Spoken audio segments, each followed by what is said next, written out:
vai ser as bases de dados utilizadas, as ferramentas, a provocação, e eu fiz que foi a pergunta norteadora de toda a análise construída, os insights que eu obtive, e aí eu dividi em três. A pessoa que entra na UFABC, as diferenças entre os cursos e as diferentes personas, que eu vou explicar com mais detalhe mais para frente.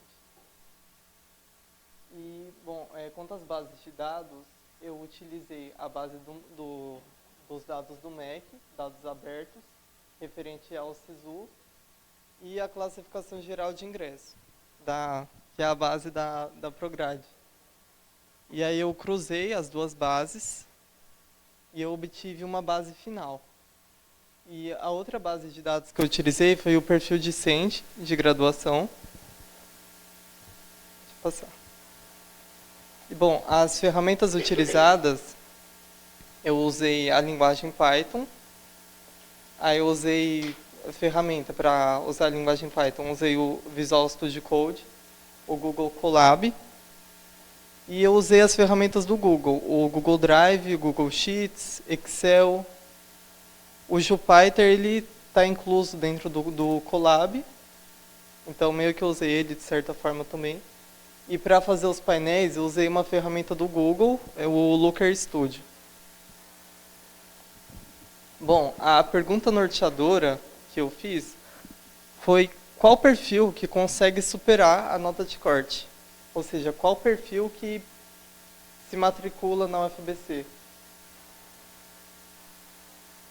Bom, e a primeira pergunta derivada da pergunta norteadora foi a pessoa que entra na UFABC. Bom, a maioria dos ingressantes, eles vêm da região metropolitana de São Paulo, como esperado. A maior parte tem uma renda familiar per capita maior que 2.000, que é um valor meio alto, né? A faixa etária predominante é entre 16 e 20 anos, então é o pessoal que acabou de sair do ensino médio.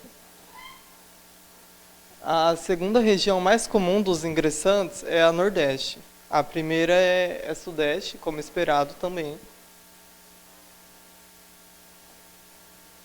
E, bom, a maior parte dos estudantes, eles conhecem a UFABC por meio de indicações de familiares.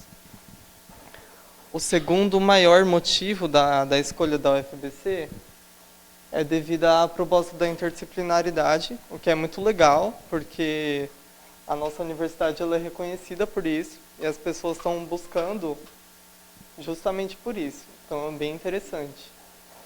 E uma parcela razoável de estudantes, uns 40%, de 30% a 40%, fez cursinho antes de ingressar aqui na UFABC. Aí tinha tanto o cursinho particular como o cursinho comunitário. E, bom, aí eu percebi também que tinha diferenças entre os cursos. Os cursos de bacharelado, no geral, eles concentram alunos com notas mais altas no Enem. Os alunos que se matriculam no BCIT e no BCH, a BCIT, no caso, é bacharelado em Ciência e Tecnologia, e o BCH é bacharelado em Ciências e Humanidades. Os estudantes que se matriculam nesses cursos, eles, em média, tiram uma nota maior no Enem, nota geral, do que os estudantes das licenciaturas.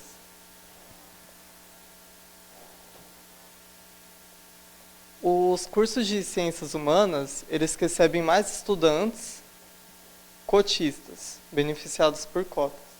E aí eu coloquei esses gráficos comparativos ao longo dos anos. Eu não falei anteriormente, mas os anos que eu usei de referência foi 2020 a 2023. Eu não usei 2024 porque não tinha dados do MEC de 2024 e nem também os microdados do Enem que eu tentei utilizar para cruzar. Aí eu padronizei tudo de 2020 para 2023.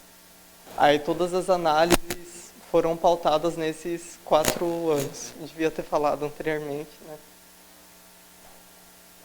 Bom, alunos com idade acima de 25 anos, eles estão concentrados nos cursos de licenciatura. Aí eu coloquei novamente gráficos comparativos. Pode passar. E bom, vendo que tinha diferença assim, entre os cursos, eu tracei perfis, personas, né? Quais diferentes perfis que representam os estudantes. Bom, o estudante típico do BCIT, eu coloquei esse nome de Marcos, é ilustrativo. Aí ele é do sexo masculino. Eu vi pelos gráficos que a maior parte dos estudantes que se matriculam no BCIT é do sexo masculino. Aí eu coloquei aí. Mora na região sudeste. A mediana da nota, aproximadamente 690. Eu usei a mediana porque a média ela é mais sensível a valores extremos. Então, por exemplo, sei lá, tem um conjunto 1, 2, 3, 4 e 1000. Aí a média vai dar bem alta e a mediana vai dar um valor bem mais real, vai dar 3. A média daria uns 200, eu acho. Teria que fazer a conta. E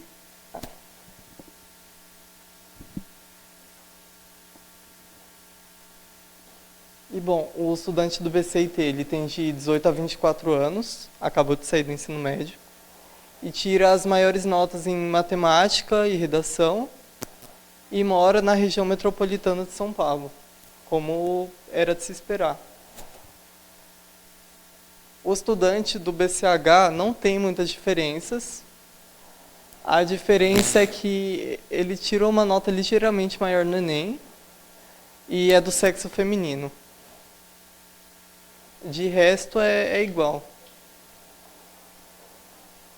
O estudante da LCNE, que é a Licenciatura Interdisciplinar em Ciências Naturais e Exatas, é igual ao do BCIT também, só que tem uma nota menor no Enem.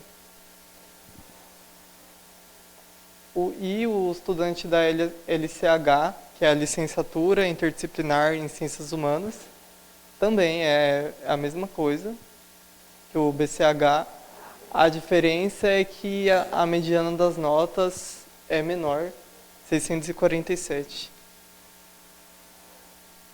E bom, a conclusão que eu tirei disso tudo é que o acesso ao FBC ele não é igual para todo mundo, porque lá no começo deu para perceber que a distribuição de renda estava meio altinha, né?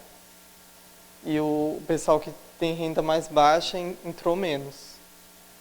E a distribuição de pessoas matriculadas por sexo, ela vem ficando mais igualitária a cada ano. Não é uma mudança muito grande que vem acontecendo. Muda aproximadamente 1% a cada ano, mas cada vez mais pessoas do sexo feminino está ficando igualitário com pessoas do sexo masculino, entre matriculados por ano na UFBC.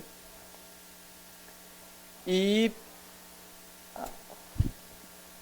uma última conclusão, que é muito importante, as cotas, elas ampliam o acesso, mas ainda tem muito desafio, porque, como visto anteriormente, né, que as pessoas com renda maior conseguem entrar na universidade e pessoas assim mais que têm renda menor ou então que vieram de escola pública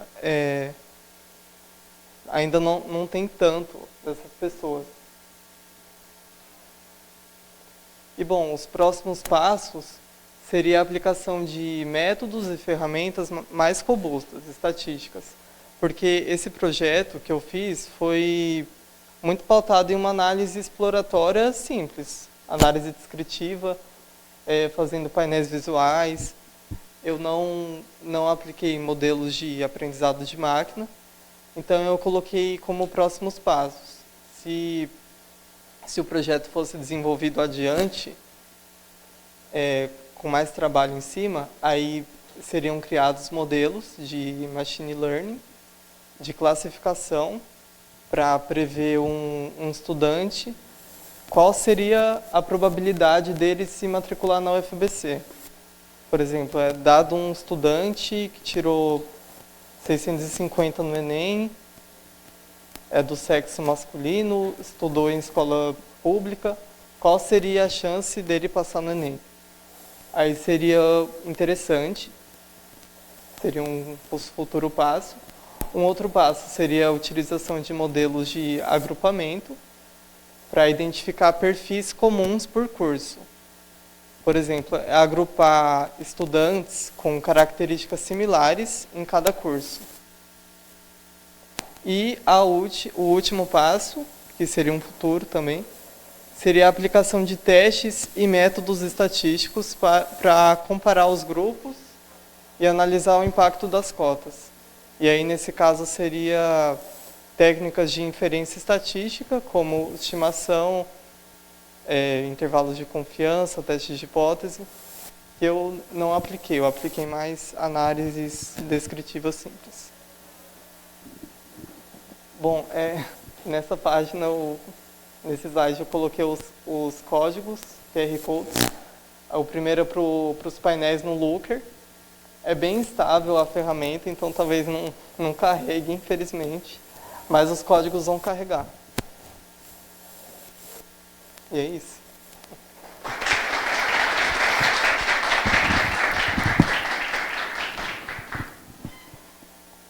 Peraí. Alguém tem alguma pergunta para fazer? Tem.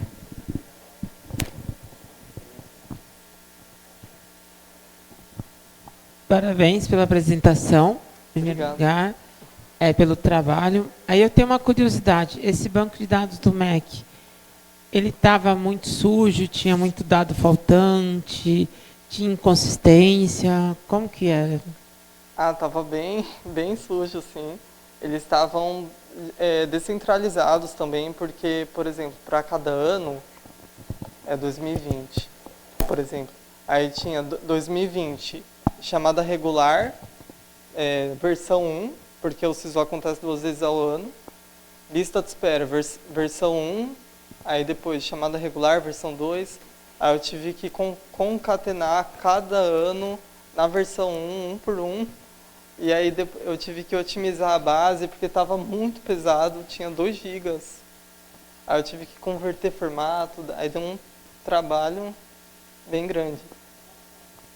Foi a parte que mais deu esforço.